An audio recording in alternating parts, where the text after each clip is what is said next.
Support WrestleTalk! Give us a subscribe. We are rapidly approaching the 1-year anniversary of All Elite Wrestling, a new league created by members of the Elite along with moneybacker Tony Khan. What started out as a bet with Dave Meltzer grew into a company competing with WWE on Wednesday night, often winning in key demographics. They had a fantastic fledgling year, hosting several great pay-per-views and amazing episodes of Dynamite on TNT. But what is in store for them in their second year? Let's take a look at 12 of the biggest rumors, debuts, and surprises for AEW in 2020. Although AEW already has a stacked roster of talent featuring some of the best wrestlers in the world like Jon Moxley, Kenny Omega, Hangman Page, the Lucha Brothers, SCU, Jurassic Express, and Darby Allin, to name just a few, it would appear AEW are always on the lookout for new names to add to that list. Their weekly Dynamite show is ever growing with debuts like The Butcher and the Blade in late November, and their YouTube series AEW Dark has given us the on-screen debuts of Chris Statlander, Big Swole, and others. Those wrestlers then made their transition to Dynamite, and the Young Bucks have said in interviews they want Dark to feel as special as possible. So it should probably come as no surprise that 2020 will see even more names join the AEW ranks. Kenny Omega told Wrestling Observer Radio 2020 is going to be a very exciting year because we have a lot more names jumping on board, and I hope that once we increase our talent pool, people will be excited. We'll set the stage for a number of performances that people can hopefully see on television, pay-per-view, and AEW Dark. Of those names, one that has been heavily rumored for some time now is the former Luke Harper, who was released from his WWE contract on December 8th. Harper, now going by the name Brodie Lee, posted about how unhappy he was with WWE back in April, requesting his release shortly after WrestleMania. While it was reported he would be with WWE until the summer of 2020 due to his contract being extended, he was given an early release, and Cody Rhodes told Alex McCarthy of TalkSport last week that he would like to see Brodie Lee in AEW. Due to his 90-day non-compete clause, Brodie Lee wouldn't be able to join All Elite Wrestling until either the end of February or the start of March, depending on the wording of the contract. Two of the earliest names linked to being unhappy with WWE and wanting to jump ship to AEW was Dash Wilder and Scott Thorson of The Revival. Dave Meltzer reported the pair had asked for their release following AEW's announcements, which was turned down by WWE. Brian Alvarez of Figure 4 Online reported that both men were offered huge contracts to stay, but they turned them down. Both men's current contracts expire in early 2020, and it's heavily rumored the two will join AEW when their non-compete clauses expire. One last WWE name linked to AEW for 2020 is Cuckmaster Rusev, as it's been speculated that his contract is coming to an end in WWE. We don't know when it's coming to an end, but his real-life wife Lana just signed a brand new 5-year deal a couple of months ago, so it must be up relatively soon. However, with Lana re-signing and Rusev not putting pen to paper yet, could we see the Bulgarian Brute become All Elite in 2020? After all, he did do an interview with Lillian Garcia where he said he was unhappy in WWE.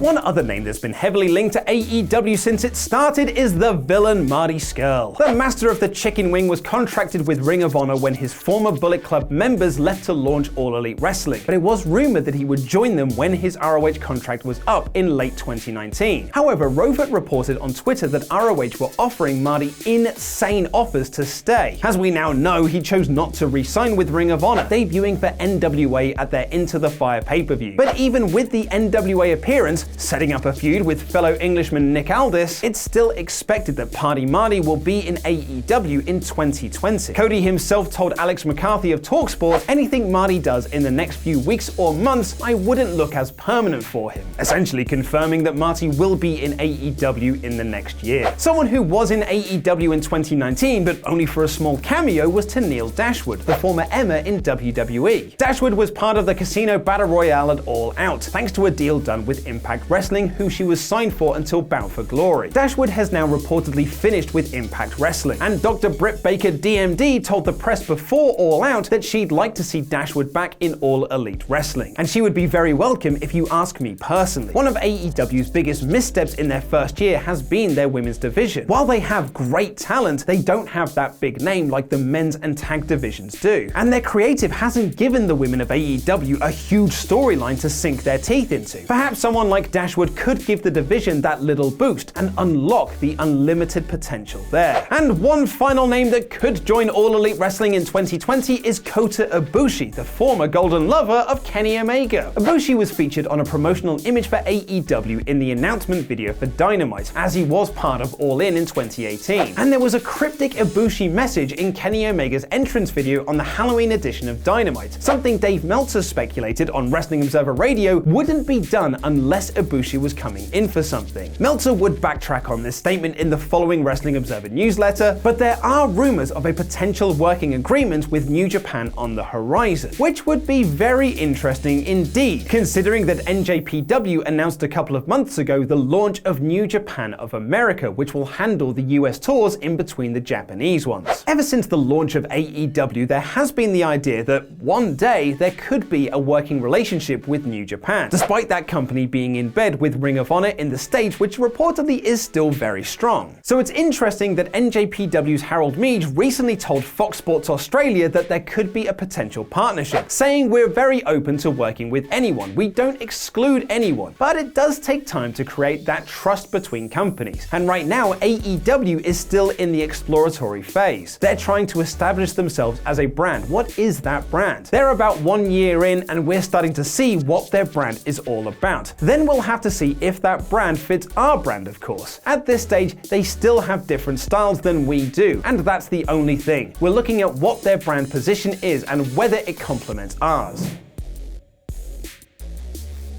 AEW will also be expanding their horizons in 2020, with Cody telling Alex McCarthy of TalkSport that All Elite Wrestling will be heading to the United Kingdom in the new year. Although Cody doesn't say when or where, he guarantees that AEW will have shows outside of the US in 2020, which was something Tony Khan was keen on when the brand was launched in early 2019. Cody said, "We're coming to the UK in 2020 and we've got some tentative dates circled, but it's a matter of where you're going to hit. Are you going to hit as many markets as possible, or are you just going to do London and Manchester? I can't be sure if we're coming for Dynamite, a pay-per-view, or a rare live event tour, but everyone is on board with us coming in 2020, and if I'm incorrect with that statement, I will give you $500. Now that is a quote to remember. If the UK show is a pay-per-view, it will be interesting to see how that ties into the announced plans of quarterly shows per year, the first of which will take place in February 2020 called Revolution, not to be confused with NXT's R-Evolution. And that will be followed up by Double or Nothing 2 in May, All Out 2 over Labor Day weekend, and Full Gear 2 in November. Revolution, Double or Nothing 2, and All Out 2 already have homes, so that would leave Full Gear 2 to be the UK pay-per-view if indeed the UK get one. But before we get to Revolution, AEW announced in November that the January 15th episode of Dynamite will be called Bash at the Beach, which was a former pay-per-view name for World Championship Wrestling. It was an interesting announcement, as it was presumed that Bash at the Beach was a WWE trademark name when they purchased all of WCW's assets in 2001. However, Cody trademarked the name himself earlier in 2019, along with Bunkhouse Stampede and Battle Bowl, both of which were Dusty Rhodes' ideas that were used in WCW. And according to PW Insider, Cody also filed the trademarks for Slamboree and Super Brawl, both of which were also WCW pay-per-view names. One name that Cody was unable to trademark, however, was War Games, a Dusty Rhodes idea that lay dormant in WWE for the longest time until it was brought back by Triple H's NXT in 2017. However, during a promo on Dynamite in November, Cody said that when the Elite and Inner Circle collide, it would be in a match beyond.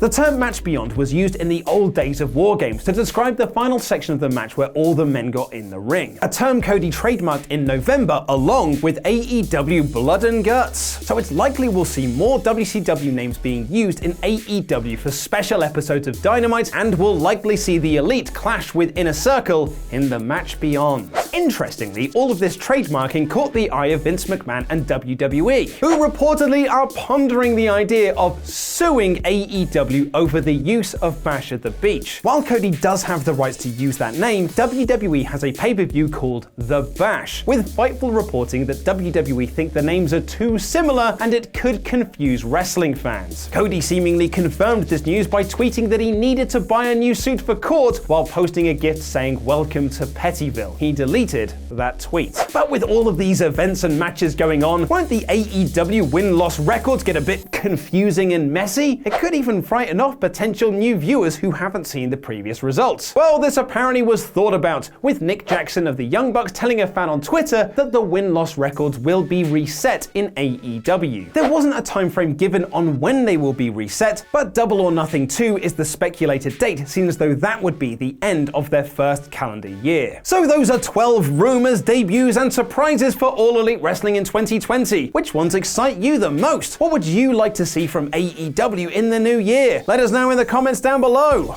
What were the worst and best moments in wrestling in 2019? Click the videos on screen to find out more. Thank you for watching, and a special thank you to our Patreon pledge hammers, some of which you can see scrolling their way into my stomach. I've been Luke Owen, and that was All Elite Wrestling.